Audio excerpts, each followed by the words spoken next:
चलिए बात करते हैं चक्रवाती तूफान यास की, जो बड़ी तेज रफ्तार से ओडिशा और पश्चिम बंगाल के तटीय इलाके की तरफ बढ़ रहा है। इस महीने आने वाली ये दूसरी समुद्री आफत है।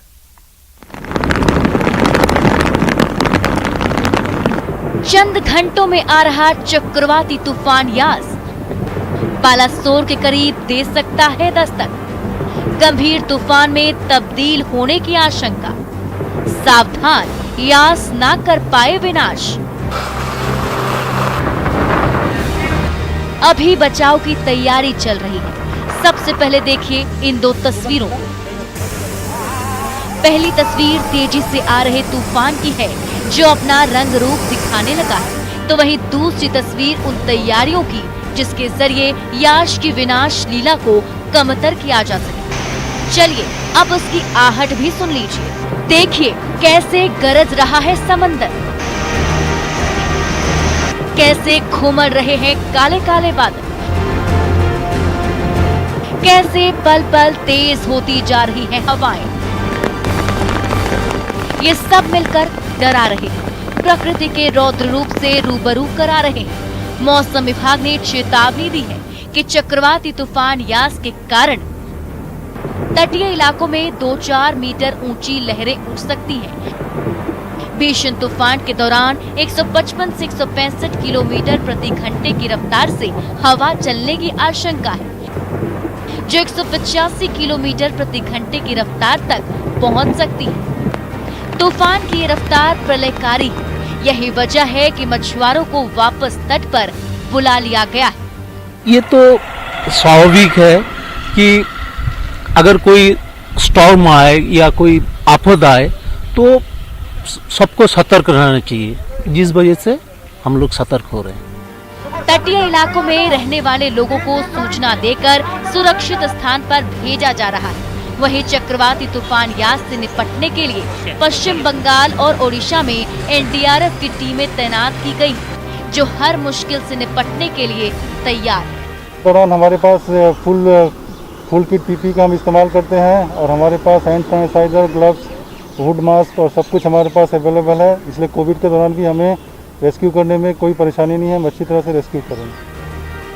पश्चिम बंगाल के राज्यपाल जगदीप धनखड़ ने चक्रवात यास के मद्देनजर कोलकाता में क्षेत्रीय मौसम विज्ञान केंद्र का दौरा किया। आशंका जताई जा रही है कि पश्चिम बंगाल के 20 जिलों को प्रभावित कर सकता है यास। यही वजह है कि मुख्यमंत्री ममता बनर्जी ने खुद मोर्चा संभाल लिया है। যে মনিটরিং চলছে, আমাদের ওয়ার রুম তৈরি হয়েছে দুর্যোগের জন্য এবং এটা চলেই সারা বছর, কিন্তু এবারে ব্লক লেভেল পর্যন্ত তৈরি হয়েছে। যেটাও আজকে সবাই নবান্নতে থাকবো, কারণ কালকে তো ল্যান্ডফলটা হবে, তখনই বোঝা যাবে যে কতটা ক্ষতি হচ্ছে আমাদের। आंध्र प्रदेश, पुडुचेरी और तमिलनाडु के तटों पर भी यास तूफान का असर दिखेगा। इस तूफान की वजह से अंडमान और निकोबार द्वीप समूह के साथ साथ झारखंड, छत्तीसगढ़ और बिहार में भी भारी बारिश हो सकती है। जो कुछ डिस्ट्रिक्ट में आज कल हैवी रेनफॉल दिया है, 1-2 डिस्ट्रिक्ट में होने की संभावना है। इसके अलावा परसों साउथ बिहार के कुछ डिस्ट्रिक्ट में हैवी टू वेरी रेनफॉल होगा और अगले 5 दिन तक, 5 से 6 दिन तक राज्य में ऐसे ही लाइट टू मॉडरेट रेनफॉल होने की संभावना है पूरे राज्य। मौसम विभाग ने 26 मई को संथाल इलाके को छोड़कर झारखंड के 16 जिलों में भारी बारिश की चेतावनी दी है। झारखंड में 90 किलोमीटर प्रति घंटे की रफ्तार से हवा चलने का अनुमान भी है। बता दें कि यास तूफान बालासोर के आसपास पारा द्वीप और सागर द्वीप के बीच तट से टकरा सकता है। Bureau report, news 18 network. चक्रवाती तूफान यास 26 मई की दोपहर बालासोर के पास पारादीप और सागर द्वीप के बीच टकराने वाला है, लेकिन इसका असर ओडिशा और पश्चिम बंगाल में अभी से दिख रहा है। आप टीवी स्क्रीन पर भुवनेश्वर में बारिश, चांदीपुर में तेज हवा और बारिश, ईस्ट मिदनापुर में घने बादल और तेज हवा और दीघा में राहत बचाव अभियान के तहत लोगों को सुरक्षित स्थान पर भेजे जाने की तस्वीरें देख रहे हैं। इसके अलावा भुवनेश्वर में रेड क्रॉस सोसाइटी खाने के पैकेट तैयार कर रही है, जिन्हें प्रभावित क्षेत्रों में भेजा जाएगा। मौसम विभाग के मुताबिक यास के दौरान 155 किलोमीटर की रफ्तार से हवा चलने और तेज बारिश का अनुमान है।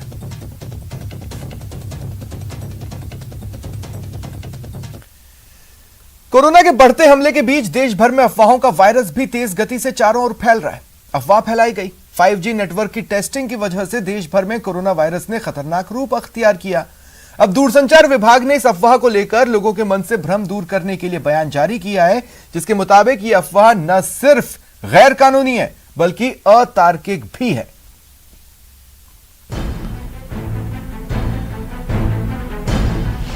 फाइव जी टेस्टिंग का वायरस कनेक्शन नहीं।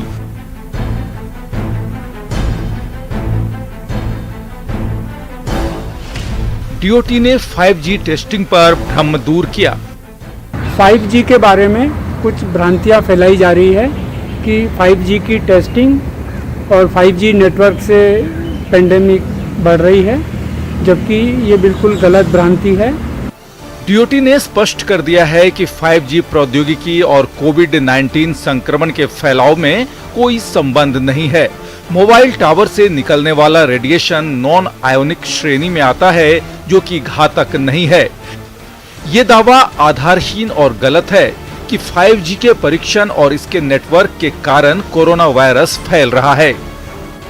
जो भी मोबाइल टेक्नोलॉजी है, ये रेडियो तरंगे जो कि इलेक्ट्रो और मैग्नेटिक फील्ड होता है उसमें ट्रेवल करती है और वायरस या बैक्टीरिया इनके साथ ट्रेवल नहीं कर सकता है। अतः हम ये भी देखते हैं कि 5G टेक्नोलॉजी जहाँ नहीं है या जिन कंट्रीज़ में भी लॉन्च नहीं हुई है या जहाँ टेस्टिंग नहीं चल रही है, वहाँ पर भी पेंडेमिक कोरोना वायरस बढ़ रहा है। अतः 5G के बारे में जो भ्रामक प्रचार किया जा रहा है वो गलत है और ये WHO ने भी अपनी बात में कही है। दूरसंचार विभाग के मुताबिक न तो इसका कोई वैज्ञानिक आधार है और न ही ये संभव है। WHO ने भी इस मामले में अफवाह से लोगों को बचने की सलाह दी है।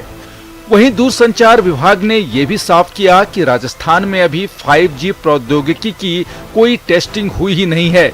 ऐसे में यहां 5G टेस्टिंग का प्रचार प्रसार कर लोगों को भ्रमित किया जा रहा है।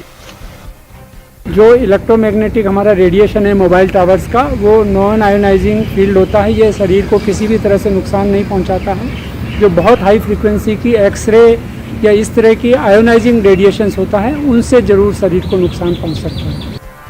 दूरसंचार विभाग ने यह भी साफ किया कि राजस्थान में किसी भी टावर में खतरनाक ट्रांसमिशन का कोई भी उदाहरण नहीं मिला जो आम लोगों के लिए घातक हो। आपको बता दें कि राजस्थान समेत पूरे देश में कोरोना की दूसरी लहर के बीच अफवाहों का बाजार गर्म करने की कोशिश की जा रही थी कि 5G की टेस्टिंग के कारण ही वायरस का इतना खतरनाक रूप देखने को मिल रहा है। Rakesh Sharma, news 18 network, Jaipur. रुकते हैं ब्रेक के लिए।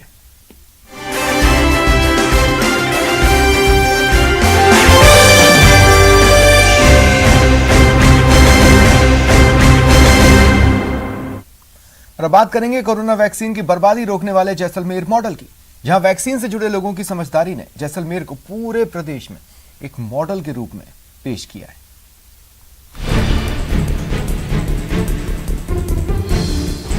वैक्सीन इस्तेमाल का जैसलमेर मॉडल। जैसलमेर में वैक्सीन की एक भी डोज बर्बाद नहीं। राष्ट्रीय औसत से ज्यादा जैसलमेर का प्रदर्शन। जो वैक्सीन है उसमें हमने 1% हमारी वेस्टेज नहीं हुई है, कि जितनी डोज आई थी उतनी हमने लगा दी है।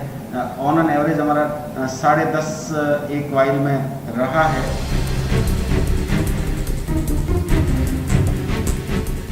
कोरोना से जंग में राजस्थान हर दिन नए रिकॉर्ड बना रहा है। अब ये नया मॉडल आया वैक्सीन कैसे इस्तेमाल करें को लेकर। सरहदी इलाका जैसलमेर ने वैक्सीन की बर्बादी को करीब करीब 0 पर लाकर देश भर में रिकॉर्ड बनाया है। मरुधरा में जैसलमेर एकमात्र जिला है जहां वैक्सीन की एक भी डोज खराब नहीं हुई है, जबकि मरुधरा के कई जिलों में वैक्सीन की बर्बादी 40% तक रही है। केंद्र के SOP के मुताबिक 10% तक वैक्सीन की बर्बादी सामान्य है, लेकिन जैसलमेर में इस्तेमाल के दौरान इतनी भी वैक्सीन खराब नहीं हुई। हमने सभी से यही कहा कि एक कोविशील्ड की एक वाइल के अंदर 11 डोज आती है और उन्हें सारी 11 डोज का उपयोग करना है। जो पहले से स्लॉट बुक होता है उस स्लॉट में जब भी हमने उनको कहा है कि जब भी 7 या 8 लोग आए तब उस वाइल को खोलें ताकि 2 या 3 घंटे का जो टाइम पीरियड है उसके अंदर आ जाए और एक भी डोज जो है वो व्यर्थ न जाए। प्रदेश में वैक्सीन की कुल खराबी 7% तक रही है। राजस्थान में अब तक 11.5 लाख डोज खराब हुई है। चूरू में सबसे ज्यादा 39.7% वैक्सीन खराब हुई है। वहीं हनुमानगढ़ में 24.60% वैक्सीन काम नहीं आ सकी। 18 से ज्यादा उम्र वाले 10,000 लोगों को जैसलमेर में पहली डोज दी गई। हालांकि जैसलमेर में सबसे ज्यादा वैक्सीन खराबे की आशंका थी।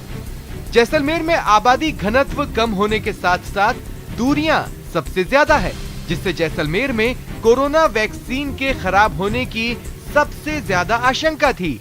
लेकिन इसके विपरीत जैसलमेर में एक भी डोज को खराब होने नहीं दिया गया। जैसलमेर से श्रीकांत, न्यूज़ 18 राजस्थान। कोरोना काल में कोरोना टीका किसी संजीवनी से कम नहीं है। कोरोना से बचने का ये सबसे अचूक, सबसे कारगर उपाय है। देश के दूर सुदूर गांव तक ये जानकारी पहुंचे, इसके लिए नेटवर्क 18, फेडरल बैंक और अपोलो के साथ मिलकर एक अभियान चला रहा है।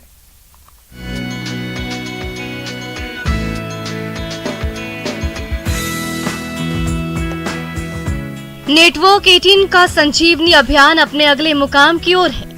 इस सफर में संजीवनी की गाड़ी नासिक के गांव-गांव तक पहुंचेगी। इस अभियान में नेटवर्क 18 को फेडरल बैंक और अपोलो का भी साथ मिल रहा है। इस अभियान के तहत टीके को लेकर ग्रामीणों की हर दुविधा और शंका का समाधान ऑन स्पॉट किया जा रहा है। नासिक के जिलाधिकारी सूरज मांडे ने हरी झंडी दिखाकर इस अभियान की शुरुआत की।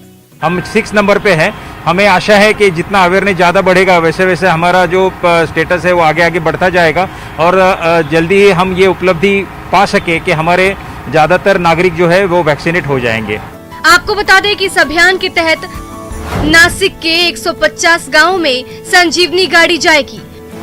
75 दिन में करीब 9 लाख ग्रामीणों से संपर्क किया जाएगा। ग्रामीणों को कोरोना टीके के लिए प्रोत्साहित किया जाएगा।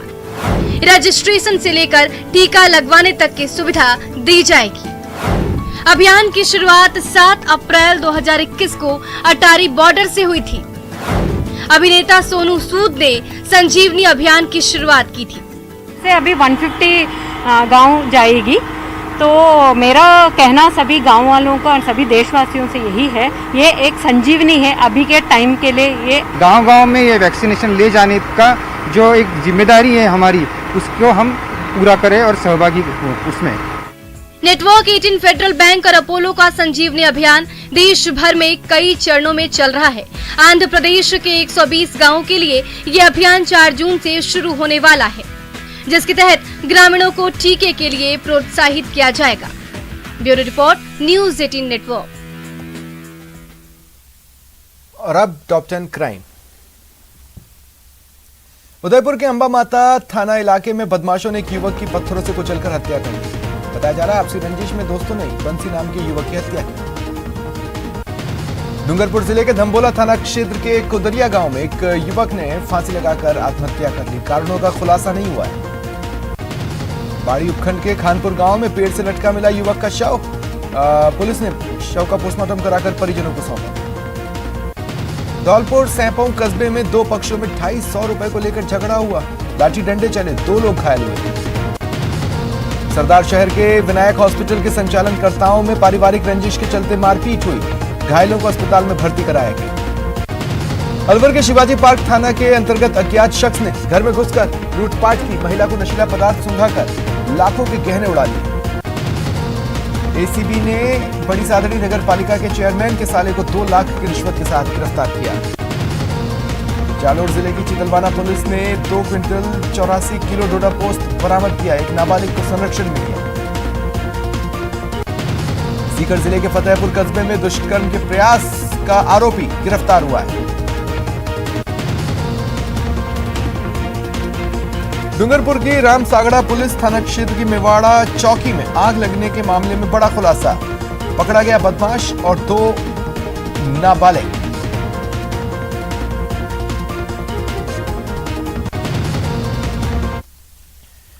और फिलहाल इतना ही। चलते चलते बता दें कि आप अपने पसंदीदा चैनल न्यूज़ 18 राजस्थान की सभी खबरों को देखने के लिए विजिट कर सकते हैं हमारी वेबसाइट news18rajasthan.com।